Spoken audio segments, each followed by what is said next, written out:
નમસ્કાર વિદ્યાર્થી મિત્રો, ધોરણ 12 ભૌતિક વિજ્ઞાન ચેપ્ટર 1 ના વિડિયો 19 માં આપનું હાર્દિક સ્વાગત છે। આજે વિડિયોમાં જે વિદ્યુતભારનું જે સતત વિતરણ છે એ વિતરણ વિશે વાત કરવાની છે અને વિતરણને લીધે ઉદ્ભવતું જે વિદ્યુત ક્ષેત્ર છે કોઈ બિંદુ પાસે તેનું સૂત્ર મેળવવાનું છે। આ ઉપરાંત એક અગત્યનો એવો વિદ્યુત ક્ષેત્ર શોધવા માટેનો ગૌસનો નિયમ જે છે એ પણ જોઈશું। પણ એ પહેલા આગળના વિડિયોમાં જે આપણે વાત કરી હતી એ પ્રમાણે કે ધ્રુવીય અને અધ્રુવીય એવા બે પ્રકારના પદાર્થોની આપણે વાત કરી હતી અને વિદ્યુત ક્ષેત્રની તો આપણે અગાઉ વાત કરી છે।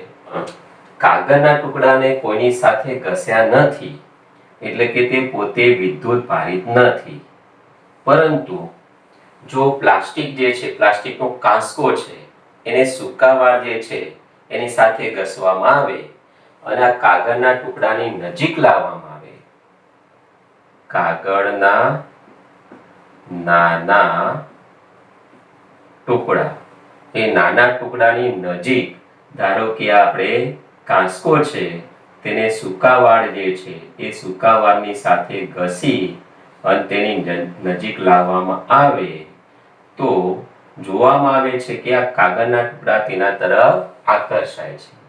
તો બે આ પ્લાસ્ટિકને જ્યારે સૂકાવાળ સાથે ઘસવામાં આવે છે ત્યારે તેમાં ઘર્ષણને કારણે ઋણ વિદ્યુતભાર આવે છે। ચલો એ તો વાત બરાબર છે કે અગાઉ આવી ગયું, ઘર્ષણને લીધે વિદ્યુત ભારિત થાય છે, પરંતુ કાગળના ટુકડા એની તરફ સંપર્ક કર્યા વગર, એના પર કોઈ વીજભાર નથી છતાં તે કેમ આકર્ષાય છે? તો એનું કારણ ખાલી આટલું છે કે પ્લાસ્ટિકના જે કાંસકો છે તેના ઉપર જે વિદ્યુત ભાર આવે એના લીધે આસપાસ અસમાન વિદ્યુત ક્ષેત્ર ઉત્પન્ન થાય છે અને અસમાન વિદ્યુત ક્ષેત્રના લીધે કાગળના અંદરના જે અધ્રુવીય અણુ છે એ અધ્રુવીય અણુની અંદર વિદ્યુત ડાયપોલ, વિદ્યુત ચાકમાત્રા, ડાયપોલ મોમેન્ટ, ચાકમાત્રા એ ઉત્પન્ન થાય છે। એટલે તેમાં પ્લસ અને માઈનસ બે વીજભારો સેજ છૂટા પડે છે એમ કહેવાય। આ માઈનસ વીજ બરાબર છે એટલે એ તરફ સેજ પ્લસ ખેંચાશે અને માઈનસ એનાથી દૂર જશે એટલે આમાં વિદ્યુત ડાયપોલ પ્રેરિત થઈ કહેવાય, વિદ્યુત ડાયપોલ બની કહેવાય, આનું ધ્રુવીભવન થયું કહેવાય। અને આ ધ્રુવીભવન થવાને કારણે પ્લસ જે છે એ આ અસમાન વિદ્યુત ક્ષેત્ર, કાંસકા વડે ઉત્પન્ન થયેલું જે અસમાન વિદ્યુત ક્ષેત્ર છે એ અસમાન વિદ્યુત ક્ષેત્રમાં ધન વીજભાર એ નજીક છે એટલે ધન વીજભાર પાસે ક્ષેત્રનું મૂલ્ય વધારે છે, ઋણ વીજભાર પાસે ક્ષેત્રનું મૂલ્ય ઓછું છે એટલે ધન છે તેના ઉપર બળ વધારે લાગે, ઋણ પર અપાકર્ષણનું બળ ઓછું લાગે, માટે કાગળના ટુકડા પર પરિણામી બળ કાંસકા તરફ લાગવાને કારણે તેની તરફ તે આકર્ષાય છે। આમ કાગળના નાના ટુકડા એ પ્લાસ્ટિકનો કાંસકો જેને સૂકાવાળ સાથે ઘસેલો હોય, વિદ્યુત ભારિત કરેલો હોય, એના અસમાન વિદ્યુત ક્ષેત્રમાં આવવાને લીધે, વિદ્યુત ડાયપોલ પ્રેરિત થવાને લીધે તેની તરફ આકર્ષાય છે। હવે આગળ વાત કરીએ આપણે આજનો ટોપિક સતત વિદ્યુતભાર વિતરણ। તો ભાઈ સતત વિદ્યુતભાર વિતરણ એવું શા માટે લેવામાં આવ્યું? વ્યવહારમાં તો આવું શક્ય નથી, પણ એમને થોડી બાબતો એ સમજાવી છે તે તાર્કિક રીતે યોગ્ય છે કે ભાઈ ધારો કે આ પદાર્થ છે, પદાર્થ પર તમે અત્યંત સૂક્ષ્મ એવો નાનો ખંડ લો, ધારો કે ડેલ્ટા એસ છે, તો સૂક્ષ્મ ખંડમાં પણ આટલા ભાગમાં પણ અસંખ્ય અણુઓ છે, અસંખ્ય અણુઓના અસંખ્ય પરમાણુ, પરમાણુમાં અસંખ્ય ઇલેક્ટ્રોન ને પ્રોટોન આવેલા છે। એટલે ભલે ને એ બધા કણો જે છે તે અલગ અલગ હોવા છતાં એટલા બધી સંખ્યામાં છે કે જેથી કરીને તેને અલગ અલગ ગણાય નહીં। આ સૂક્ષ્મ એવા ખંડમાં પણ, સ્થૂળ રીતે સૂક્ષ્મ એવા ખંડમાં પણ વિદ્યુતભારો સતત આવેલા છે, માટે અલગ અલગ હોવા છતાં સતત વિદ્યુતભાર વિતરણ તરીકે તેને લેવું જોઈએ. આમ ખરેખર કુલમનો નિયમ, સંપાતપણાનો સિદ્ધાંત એનો ઉપયોગ કરીએ છીએ એ પ્રમાણે અસતત વિદ્યુતભારોના જે કંઈ બળ લાગે એના વિદ્યુત ક્ષેત્ર આવે એનો સદિશ સરવાળો કરીને મેળવી શકાય. પરંતુ વ્યવહારમાં આ રીતના સતત વિતરણ ગણવું યોગ્ય છે, વ્યવહારુ છે, માટે આપણે સતત વિતરણ છે તે વ્યાખ્યાયિત કરી અને તેમના લીધે ઉદ્ભવતું વિદ્યુત ક્ષેત્ર જે છે તે મેળવવાનું છે. એ સતત વિતરણની અંદર, વિદ્યુતભારોના સતત વિતરણની અંદર 3 પ્રકારના વિતરણો છે તે વ્યાખ્યાયિત કરી શકાય. માત્ર કોઈ રેખા ઉપર, કોઈ વક્ર ઉપર, કોઈ લાઈન ઉપર જો વિદ્યુતભાર સતત આવેલો હોય તો આને વિદ્યુતભારનું રેખીય વિતરણ કહેવાય.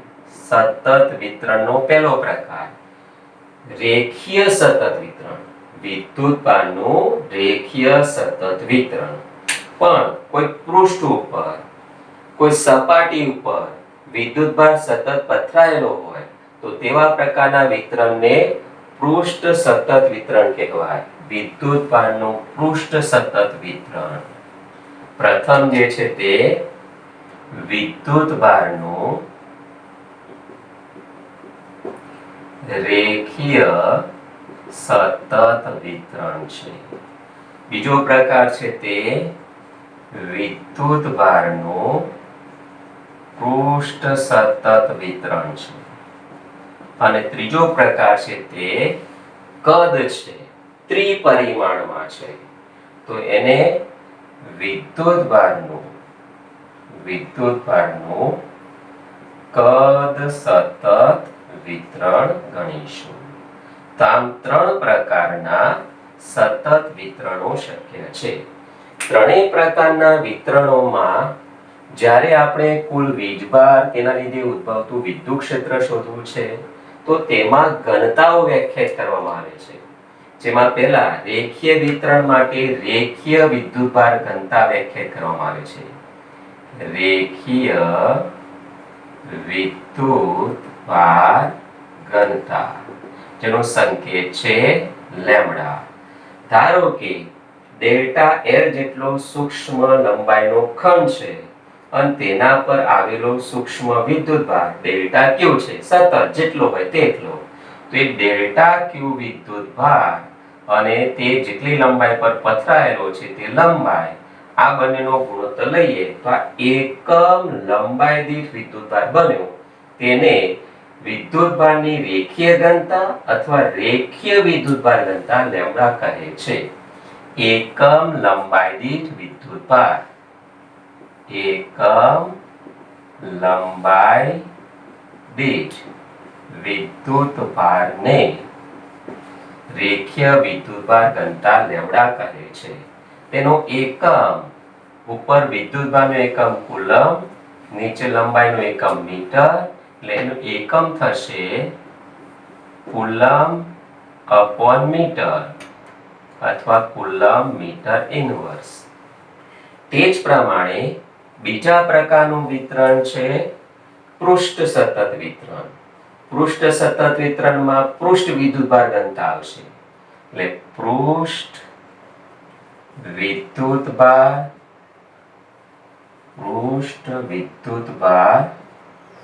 ઘનતા, જેમાં સંકેત છે સિગ્મા. એમાં પણ કોઈ સૂક્ષ્મ ખંડ છે, ખંડ જે છે એનું ક્ષેત્રફળ ડેલ્ટા એ અથવા ડેલ્ટા એસ પણ લખી શકાય. અત્યારે ડેલ્ટા એમ દીધું છે તો delta q upon delta A is equal two, જે વ્યાખ્યા કરીએ તો એકમ ક્ષેત્રફળ દીઠ વિદ્યુતભાર, એકમ ક્ષેત્રફળ દીઠ વિદ્યુતભાર, જેને પૃષ્ઠ વિદ્યુતભાર ઘનતા કહે છે સિગ્મા. તેનો એકમની વાત કરીએ તો અગાઉની જેમ જ ઉપર વિદ્યુતભાર એટલે કુલમ, નીચે ક્ષેત્રફળ એટલે મીટર સ્ક્વેર એટલે કુલમ મીટર રેઝ ટુ -2 અથવા કુલમ પ્રતિ મીટર સ્ક્વેર. જ્યારે ત્રીજા પ્રકારનું જે વિતરણ છે એમાં ઘનતા વ્યાખ્યાયિત કરીશું કદ વિદ્યુતભાર ઘનતા. કદ કદ વિદ્યુત ભાર ઘનતા, જેનો સંકેત છે રો. આ સૂક્ષ્મ કદ ખંડ છે ડેલ્ટા વી, તેમાં રહેલો કુલ વિદ્યુત ભાર સતત જે આવે તે delta q. Delta q upon delta v એટલે કે એકમ કદ દીઠ વિદ્યુત ભાર, જેને કદ વિદ્યુત ભાર ઘનતા કહેવાય, અને તેનો પણ એકમ અગાઉની જેમ કુલમ પ્રતિ મીટર ઘન અથવા કુલમ મીટર (-3). આમ 3 પ્રકારના સતત વિદ્યુતભાર વિતરણો શક્ય છે વ્યવહારમાં, અને આવા વિતરણોના લીધે કોઈ બિંદુ પાસેનું વિદ્યુત ક્ષેત્ર મેળવવું હોય તો કુલમના નિયમનો ઉપયોગ કરી સંપાતપણાનો સિદ્ધાંત લાગુ પાડી શકાય. પછી સતત વિતરણ માટે તો એ લાગુ પાડી અને P પાસેનું વિદ્યુત ક્ષેત્ર મેળવી શકાય. પણ બુકની અંદર આ બે વિતરણને બદલે ફક્ત એક જ આપણને કદ સતત વિતરણના લીધે ઉદ્ભવતું વિદ્યુત ક્ષેત્ર કેવી રીતના શોધી શકાય તે બાબત આપી છે.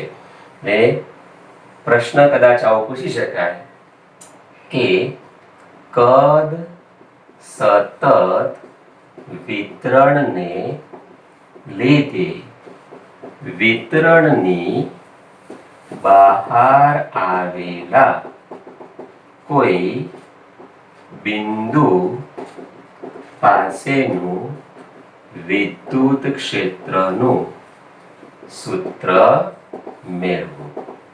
તો આ પ્રકારનો જો પ્રશ્ન પૂછાય તો પહેલા આ આકૃતિ આપણે દોરવી પડે અને પછી સૂચન કરવું પડે કે ભાઈ તેમાં કદ ખંડ લીધો છે, તેના પર વીજભાર ડેલ્ટા ક્યુ છે, તો ડેલ્ટા ક્યુ બરાબર કેટલો થાય. આકૃતિમાં દર્શાવ્યા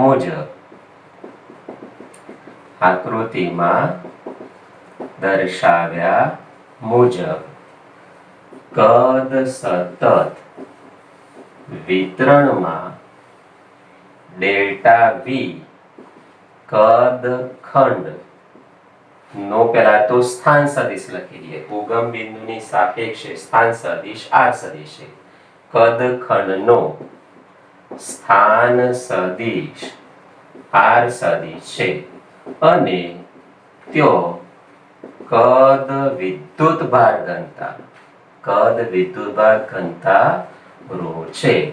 માટે ખંડ પરનો વીજભાર ત્યોનો વિદ્યુત ભાર કેટલો થાય તો delta Q is equal two વ્યાખ્યા પરથી રો ઇન્ટુ ડેલ્ટા વી.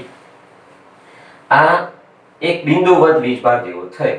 હવે તેના લીધે જે બિંદુનો સ્થાન સદિશ ઉગમ બિંદુની સાપેક્ષે કેપિટલ R સદિશ છે, પણ ખંડની સાપેક્ષે એનું અંતર r ડેશ છે, તે બિંદુ પાસે વિદ્યુત ક્ષેત્ર મેળવવું છે તો ત્યાંનો વિદ્યુતભાર ડેલ્ટા ક્યુ છે.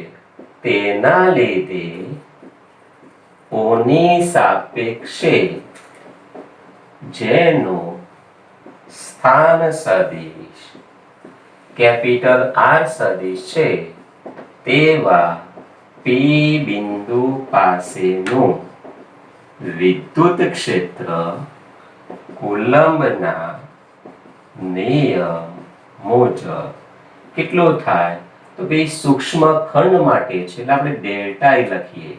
ડેલ્ટા E સદિશ KQ upon r² મુજબ આ ખંડની સાપેક્ષે r' જેટલા અંતરે આવેલું બિંદુ છે તો k એટલે 1/4πε0, q ને બદલે ડેલ્ટા q એટલે rho into delta v upon r² ને બદલે r' નો સ્ક્વેર, અને ધન વીજભાર ગણીએ તો એનાથી દૂર તરફ એટલે r' કેપ. આ વિદ્યુત ક્ષેત્ર આ ખંડના લીધે P બિંદુ પાસેનું આવ્યું. જો r' વિશેની વાત કરીએ તો r' એ ખંડથી P બિંદુનું અંતર છે અને રો અને ડેલ્ટા વી વિશે આગળ લખ્યું છે. હવે આવા સમગ્ર વિતરણને કારણે P પાસેનું વિદ્યુત ક્ષેત્ર મેળવવું હોય તો બધા ખંડોનો સદિશ સરવાળો કરવો પડે. બધા ખંડોને કારણે મળતા વિદ્યુત ક્ષેત્રનો સદિશ સરવાળો. તો પરિણામી વિદ્યુત ક્ષેત્ર સમગ્ર કદ વિતરણને લીધે P પાસેનું વિદ્યુત ક્ષેત્ર મેળવવા માટે આવા બધા જ ખંડોને લીધે મળતા વિદ્યુત ક્ષેત્રનો સરવાળો કરવો પડે. તો પરિણામી વિદ્યુત ક્ષેત્ર E સદિશ ઇઝ ઇક્વલ ટુ 1 રો અચળ છે બધી જે અલગ અલગ હોઈ શકે સ્થાન સદિશ પ્રમાણે 1/4πε0 અચળ છે પણ સિગ્મા કદખંડ બધા ડેલ્ટા V ખંડ માટે rho into delta V upon r dash નું સ્ક્વેર અને r ડેશ છે એનો કેપ. આવા બધા ખંડોનો તમારે સરવાળો કરી અને P બિંદુ પાસેનું વિદ્યુત ક્ષેત્ર મેળવવું પડે. પણ ખંડ જો અત્યંત સૂક્ષ્મ હોય તો આ સરવાળો અગાઉની જેમ સંકલનમાં પરિણામે. જો સતત વિતરણમાં ડેલ્ટા V ટેન્ડ્સ ટુ 0 હોય તો ઉપરનો સરવાળો જે છે તે સંકલનમાં પરિણામે. આમ સતત વિતરણના લીધે વિતરણની બહાર આવેલા કોઈ બિંદુ પાસે વિતરણને લીધે ઉદ્ભવતું વિદ્યુત ક્ષેત્ર શોધવું હોય પેલા ખંડ પાડવો પડે, એનું વિદ્યુતભાર શોધવું પડે, એનું વિદ્યુત ક્ષેત્ર શોધવું પડે. પછી જેવી પ્રકારની ઘનતા બદલાય સ્થાન સદિશ સાથે એ પ્રમાણે તેનું સંકલન કરી અથવા સરવાળો કરીને પરિણામી વિદ્યુત ક્ષેત્ર મેળવી શકાય. હવે આ સતત વિતરણ જે છે એને બદલે ધારો કે બિંદુવત વીજભાર છે અને એના લીધે ઉદ્ભવતું વિદ્યુત ક્ષેત્ર મેળવવું છે તો કુલમ્બનો નિયમ તો છે જ પણ એ સિવાય બીજો એક નિયમ વ્યાખ્યાયિત કર્યો છે જેને ગૌસનો નિયમ કહે છે. ખૂબ અગત્યની વાત ગૌસનો નિયમ. કુલમ્બના નિયમનો ઉપયોગ કરીને વિદ્યુત ક્ષેત્ર તો મેળવી શકાય છે પણ ગૌસના નિયમનો ઉપયોગ કરી વિદ્યુત ફ્લક્સ શોધી શકાય અને વિદ્યુત ફ્લક્સ ઉપરથી પછી વિદ્યુત ક્ષેત્ર શોધી શકાય છે. તો પહેલા તો ગૌસનો નિયમ શું કહેવા માંગે છે સમજીએ અને ત્યાર પછી તેનો ઉપયોગ કરી વિદ્યુત ક્ષેત્ર કેવી રીતના શોધી શકાય તેની વાત કરીશું.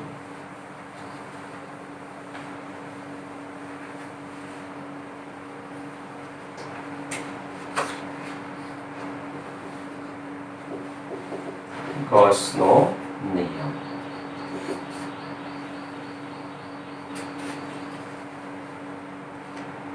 આ એક બિંદુવત વિદ્યુતભાર સ્મોલ q છે. તેને કેન્દ્ર તરીકે લઈ અને સ્મોલ r ત્રિજ્યાની ગોળાકાર બંધ એવી સપાટી સાથે તેના લીધે સંકળાયેલું વિદ્યુત ફ્લક્સ મારે મેળવવું છે. તો એ વિદ્યુત ફ્લક્સ જે છે એની અગાઉ વ્યાખ્યા આપી એ પ્રમાણે આપણે કામ કરીશું કે q બિંદુ જે છે એના લીધે ઉદ્ભવતું વિદ્યુત ક્ષેત્ર r જેટલા અંતરે કેપિટલ E સદિશ ધન વીજભાર છે એટલે એનાથી દૂર તરફની દિશામાં હોય અને આ ગોળાકાર સપાટી પર સૂક્ષ્મ પૃષ્ઠખંડ લઈએ છીએ. પૃષ્ઠખંડ ધારો કે ડેલ્ટા S છે. તો અગાઉ સમજાવ્યું હતું એ પ્રમાણે પૃષ્ઠ સદિશ જે છે પૃષ્ઠખંડનો પૃષ્ઠ સદિશ બંધ પૃષ્ઠ હોય તે સ્થાનિક સપાટીને લંબ રૂપે અને બહારની દિશામાં હોય છે. એટલે ડેલ્ટા S ની દિશા અને વિદ્યુત ક્ષેત્રની દિશા એક જ થઈ. જો E સદિશની દિશા આપણે r કેપ તરીકે લઈશું તો ડેલ્ટા એસ ની દિશા પણ આર કેપની દિશામાં જ મળશે. તો હવે આ ખંડ જે આપણે લીધો એ ખંડ સાથે સંકળાયેલું વિદ્યુત ફ્લક્સ વ્યાખ્યા પ્રમાણે લઈએ.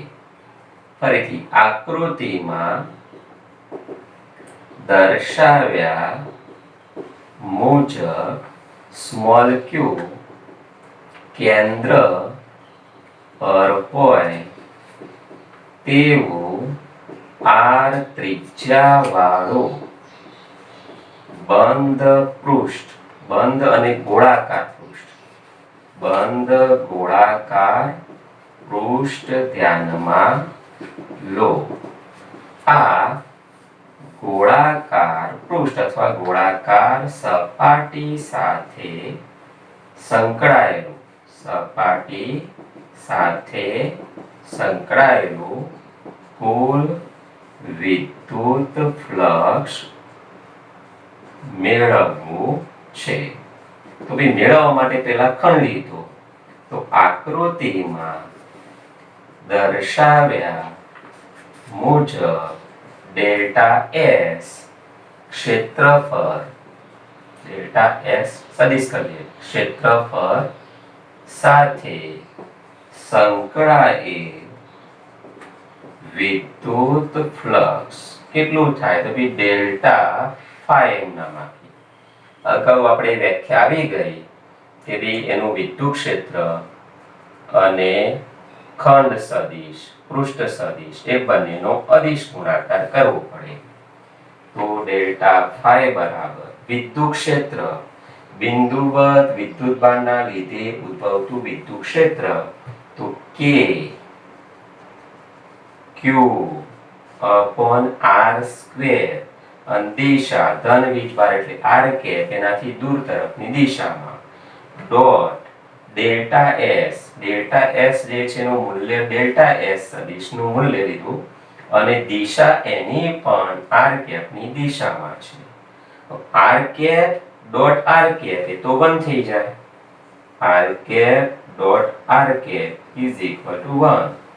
ધેરફોર ડેલ્ટા ફાઈ સૂક્ષ્મ પૃષ્ઠખંડ સાથે સંકળાયેલું વિદ્યુત flux, delta phi is equal to 1 Q upon 4 pi epsilon naught R square અને ડેલ્ટા એસ. હવે આવા સમગ્ર ગોળાકાર સપાટી પરના ખંડો માટેનું ફ્લક્સ શોધી અને એનો સરવાળો કરવાથી આખી સપાટી સાથેનું તમને ફ્લક્સ મળશે. ગોળાકાર સપાટી સાથે સંકળાયેલું કુલ વિદ્યુત ફ્લક્સ મેળવવું છે તો આનો સરવાળો કરવો પડે. તો સમગ્ર ગોળાકાર સપાટી સાથે સંકળાયેલું કુલ વિદ્યુત flux phi is equal to q 4 pi r square, એ બધું અચળ દેવાનું, q 4 pi epsilon naught r square અને સિગ્મા બધા જ ડેલ્ટા એસ ખંડો છે તો બી બધા ડેલ્ટા એસ ખંડોનો સરવાળો એટલે આખી ગોળાકાર સપાટીનું ક્ષેત્રફળ તો s થઈ જવાનું. તો q upon 4 pi epsilon naught r square into s, પરંતુ ગોળાકાર સપાટીનું ક્ષેત્રફળ તો 4 pi r square માટે કુલ ફ્લક્સ phi બરાબર q upon 4 pi epsilon naught r square into s ને બદલે પણ 4 pi r square, 4 pi r square cancel, therefore q is equal, phi is equal to q upon epsilon naught. એટલે કે સમગ્ર ગોળાકાર સપાટી સાથે સંકળાયેલું કુલ ફ્લક્સ જે બંધ સપાટી છે એટલે બંધ સપાટી સાથે સંકળાયેલું કુલ ફ્લક્સ એ કેટલું આવ્યું? તો બંધ સપાટી વડે ઘેરાયેલો કુલ વિદ્યુતભાર અને એપ્સિલોન નોટ ના ગુણોત્તર જેટલું આવ્યું. સમીકરણ નંબર 2 દર્શાવે છે, સમીકરણ નંબર 2 દર્શાવે છે કે બંધ સપાટી સાથે સંકળાયેલું કુલ વિદ્યુત ફ્લક્સ તે બંધ સપાટી વડે ઘેરાયેલા કુલ વિદ્યુતભાર Q અને એપ્સિલોન નોટ શૂન્યાવકાશની પરમિટિવિટી એપ્સિલોન નોટ ના ગુણોત્તર જેટલું હોય છે. આ વિધાન જે બનાવ્યું બંધ સપાટી માટેનું ફ્લક્સ કેટલું હોય તેને જ ગૌસનો નિયમ કહે છે. તેને ગૌસનો નિયમ કહે છે. કોઈ પણ બંધ સપાટી, શબ્દ બરાબર સમજવું, કોઈ પણ બંધ સપાટી, એવું નહીં કે ગોળાકાર સપાટી, ગમે તે આકારની બંધ સપાટી હોય અને બંધ સપાટી વડે કઈ વીજભાર ઘેરાયેલો હોય તો એ સમગ્ર બંધ સપાટી સાથે સંકળાયેલું કુલ flux direct Q upon epsilon naught ઘેરાયેલો વીજભાર upon epsilon naught આવશે. પણ જો કોઈ વીજભાર ઘેરાયેલો ન હોય અને બંધ સપાટી હોય તો તેની સાથે સંકળાયેલું કુલ વિદ્યુત ફ્લક્સ શૂન્ય થઈ જાય. એનું ઉદાહરણ આપીને આપણને સમજાવ્યું છે કે એક નળાકાર બંધ સપાટી છે અને તે અંદર કોઈ વીજભાર નથી, સમાન વિદ્યુત ક્ષેત્રમાં મૂકેલ છે. આ દિશામાં સમાન વિદ્યુત ક્ષેત્ર કેપિટલ E સદિશ છે. સમાન વિદ્યુત ક્ષેત્ર, સમાન વિદ્યુત ક્ષેત્ર, સમાન વિદ્યુત ક્ષેત્ર, સમાન વિદ્યુત ક્ષેત્ર અને આમાં એક બંધ નળાકાર સપાટી છે. તો બંધ નળાકાર સપાટી સાથે સંકળાયેલું કુલ વિદ્યુત ફ્લક્સ કેટલું? તો આને આપણે ત્રણ ભાગમાં વહેંચીએ. એક ડાબી બાજુનો આડછેદવાળો ભાગ 1, જમણી બાજુનો આડછેદવાળો ભાગ 2 અને વક્ર સપાટી 3. ત્રણેય સાથે સંકળાયેલું ફ્લક્સ લઈને એનો સરવાળો કરેલ કુલ ફ્લક્સ આવી જાય. હવે તમે 3 નંબરની વાત કરો તો બે વક્ર સપાટી જે છે કુલ ફ્લક્સ તો પહેલા લખી દઈએ. phi is equal to phi1 plus phi2 plus phi3.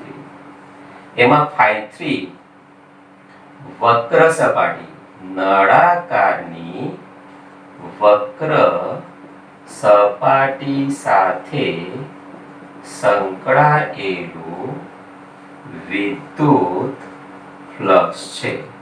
તો આ વિદ્યુત ફ્લક્સ મેળવવા જઈએ તો ભાઈ આનો સૂક્ષ્મ પૃષ્ઠખંડ અહીંયા લો તો બંધ સપાટી માટે પૃષ્ઠખંડ હંમેશા પૃષ્ઠે લંબ અને બહારની દિશામાં હોય.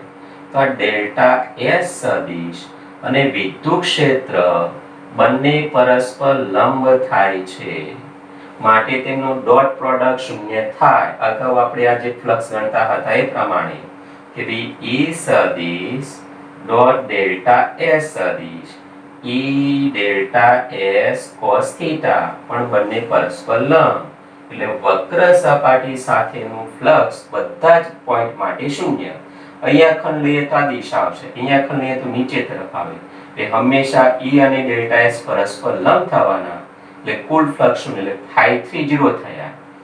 phi1 ની વાત કરીએ તો આ 1 નંબરનો આડછેદ એનો પૃષ્ઠ છે, પૃષ્ઠ સદિશ એ પૃષ્ઠ સદિશ પૃષ્ઠને લંબ રૂપે અને બહારની દિશામાં તાનો S સદિશ S1 લખીએ. S1 સદિશ એ વિદ્યુત ક્ષેત્રની વિરુદ્ધ દિશામાં છે માટે phi1 એટલે કે આડછેદ 1 સાથે સંકળાયેલ વિદ્યુત ફ્લક્સ એને આપણે phi1 કહીએ તો phi1 is equal to S E સદિશ ડોટ S1 સદિશ. પણ E અને S1 પરસ્પર વિરુદ્ધ છે એટલે cos 180 cos 180 ની કિંમત માઈનસ હવે માઈનસ es1 થશે. જ્યારે 2 નંબરનો આડછેદ છે એનો પૃષ્ઠ સદિશ એ તો ક્ષેત્રની દિશામાં છે s2 સદિશ, તો આડછેદ 2 માટે લઈએ. આડછેદ 2 સાથે સંકળાયેલ વિદ્યુત flux phi2 is equal to E સદિશ ડોટ S2 સદિશ. તો Es2 cos 0 ની વેલ્યુ 1, તો Es2 નંબર 3. પણ S1 ને S2 આડછેદના ક્ષેત્રફળ સમાન છે. S1 બરાબર S2 બરાબર S. તો therefore કુલ ફ્લક્સ phi બરાબર phi1, તો minus E S1 is equal to S, તો માઈનસ ES. phi2 તો પ્લસ Es2 ને બદલે પણ S એટલે પ્લસ ES, અને phi3 ઓલરેડી 0 જ છે પ્લસ 0, તો આ ટોટલ ફ્લક્સ છે તે શૂન્ય થઈ જાય. તો આ એવું સમજવા માંગે છે કે બંધ નળાકાર સપાટી પણ અંદર કોઈ વીજભાર નથી. ટૂંકમાં વિદ્યુત ક્ષેત્ર આવે કે નથી, તો બહાર આવેલા વીજભારને કારણે. તો બહાર ગમે તેટલો વીજભાર આવેલો હોય તો પણ બંધ સપાટી સાથે બંધ પૃષ્ઠ સાથે સંકળાયેલું કુલ વિદ્યુત ફ્લક્સ શૂન્ય થશે. ધારો કે અહીંયા મેં વીજભાર q મૂક્યો અને ગોળાકાર સપાટી અહીંયા મૂકી, તો કે બંધ સપાટી જે છે એમાં વીજભાર નથી, ફ્લક્સ શૂન્ય થઈ ગયું. પણ કેમ શૂન્ય થયું, તો એનું ચોક્કસ રીઝન આવું છે કે પ્લસમાંથી વિદ્યુત ક્ષેત્ર રેખાઓ બહાર નીકળે દૂર તરફની દિશામાં હોય. તો આ એમ કહે છે કે ગોળાકાર સપાટીમાં જેટલું ફ્લક્સ અંદર તરફ જાય એટલે એ નેગેટિવ આવે, બહાર નીકળે તે પોઝિટિવ, જેટલું પોઝિટિવ એટલું નેગેટિવ, પ્લસ એટલું જ માઈનસ, એટલે કુલ ફ્લક્સ એ કારણે શૂન્ય થાય છે. આમ કોઈ પણ બંધ પૃષ્ઠ સાથે સંકળાયેલું કુલ વિદ્યુત ફ્લક્સ તે બંધ પૃષ્ઠ વડે બંધ સપાટી વડે ઘેરાયેલા વિદ્યુતભાર અને એપ્સિલોન નોટના ગુણોત્તર જેટલું હોય છે. જો વીજભાર 12 હોય તો તેની સાથે સંકળાયેલું ફ્લક્સ છે તે શૂન્ય લઈ શકાય બંધ સપાટી માટે, ખુલ્લી સપાટી માટે નહીં. હવે એના પછીના એના પરના પ્રશ્નો જે છે એ આવતા વિડીયોમાં જોઈશું. નમસ્કાર.